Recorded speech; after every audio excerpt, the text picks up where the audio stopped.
अस्सलाम वालेकुम, welcome to my YouTube channel kitchen with Zaim. तो आज मैं बहुत ज़्यादा क्विक और इंस्टेंट किस्म का आपको जो है डिज़र्ट की रेसिपी देने लगी हूँ। यहाँ पे जो है 1 कप के बराबर मैंने चीनी ली थी और इसको जो है हमने कैरमलाइज़ कर लेना है। लो फ्लेम पर आपने जो है कैरमल बनाना है इसका, ताकि कैरमल जो है वो जले नहीं। तो यहाँ पे मुकम्मल तौर पर जब चीनी मेल्ट हो गई थी और 1 टेबल स्पून मैंने इसमें बटर ऐड कर दिया था और बटर डालने के बाद आपने इसको थोड़ी देर के लिए जो है वो पकाना है, जस्ट फॉर फ्यू सेकंड्स, और उसके बाद जो है आपने फ्लेम ऑफ कर देना है।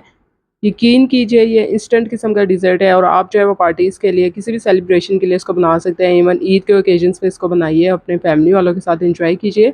तो यहाँ पे जो है मैंने फ्लेम ऑफ करके और फिर इसमें हाफ़ कप के बराबर डेयरी क्रीम ऐड की थी, और क्रीम आपने जो है वो फ्लेम ऑफ करने के बाद इसमें ऐड करनी है, अच्छे से इसकी मिक्सिंग कर लेनी है। तो यहाँ पे जो है वो कैरेमल सॉस जो है वो रेडी हो चुका है।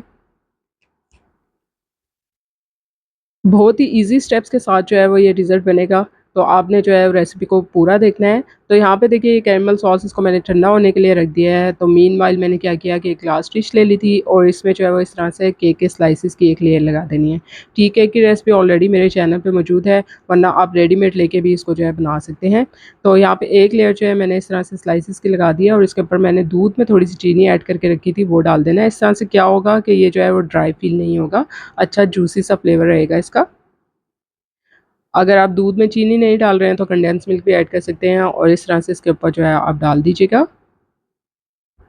अब सेकंड लेयर जो है इसमें हमने कैरेमल सॉस की लगानी है, जिसको हमने ठंडा होने के लिए रखा था। तो अगर आप पाइपिंग बैग से इसके ऊपर डालना चाहते हैं तो उस तरह भी डाल सकते हैं, और अगर पाइपिंग बैग नहीं है तो आप इस तरह स्पून की मदद से भी इसके ऊपर जो है डाल दें।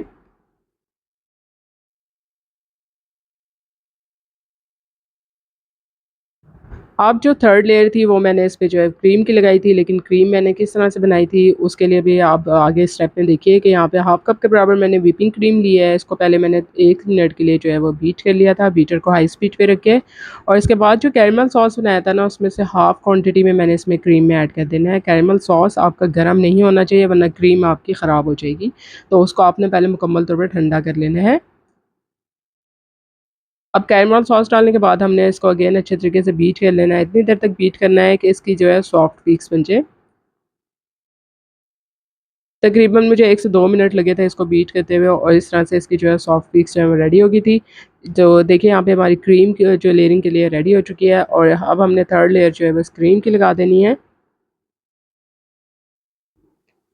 जब आपको कुछ भी मीठा बनाने की समझ में ना आ रही हो और आप झटपट जो है वो कोई ऐसा मीठा बनाना चाह रहे हो जो जल्दी बन जाए और घर वाले जो है वो उसको एंजॉय भी करें और आपकी ढेर सारी तारीफ़ भी करें, तो आप जो है वो इस मीठे की रेसिपी को ज़रूर ट्राई कीजिएगा। तो यहाँ पे क्रीम को जो है इस तरह मैंने सेट कर लिया था। इसके ऊपर अगेन जो है वो मैंने इसके ऊपर फिर से केक की लेयरिंग की थी, तो दूसरी लेयर जो है वो मैंने केक की, और as it is same procedure जो है वो फॉलो किया था मैंने।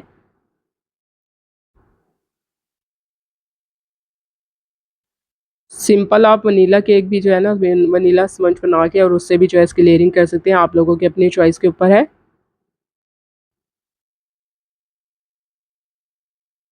तो देखिए, यहाँ पे जो है इसकी सेकंड लेयरिंग भी मैंने इस तरह से कर दी थी, और उसके बाद जब क्रीम लगा दिया था तो उसके बाद ये जो कैरेमल सॉस हमने जो है बचाया था ना, उसमें से इस तरह से हमने पाइपिंग बैग में डाल के और ऊपर इसके जो है वो डिज़ाइन बना देना है।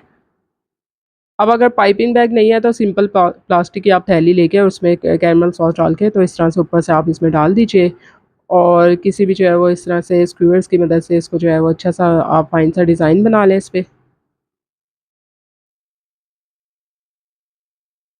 तो देखिए, लग रहा है ना मज़ेदार और शानदार सा, और देखने में ये इतना खूबसूरत सा और अट्रैक्टिव सा है, तो खाने में कितना ज़्यादा लज़ीज़ और मज़ेदार होगा। साइड पे मैंने क्या किया था कि इसमें जो केक का क्रम्ब था ना, वो उससे जो है मैंने इसको गार्निश कर दिया था। तो मज़ीद जो है वो इसकी एक अच्छी सी लुक आ जाती है। उम्मीद करती हूँ कि आप लोगों को आज ये क्विक और इंस्टेंट से डिज़र्ट की रेसिपी जो है पसंद आएगी। रेसिपी पसंद आई है तो लाइक और शेयर करना बनता है। चैनल को सब्सक्राइब कीजिए, वीडियो को जो है वो शेयर करना मत भूलिए, और मुझे जो है रेसिपी बनाने के बाद फीडबैक से आगाह कीजिएगा कि आपको ये रेसिपी कैसी लगी। तो जल्दी मिलूँगी आप लोगों से नई मज़ेदार और यूनिक रेसिपी के साथ। जब तक के लिए इस न्यू रेसिपी को जो है वो ट्राई कीजिए, एन्जॉय कीजिए अपने घर वालों के साथ। तब तक के लिए इजाज़त दीजिए। अल्लाह हाफ़िज़।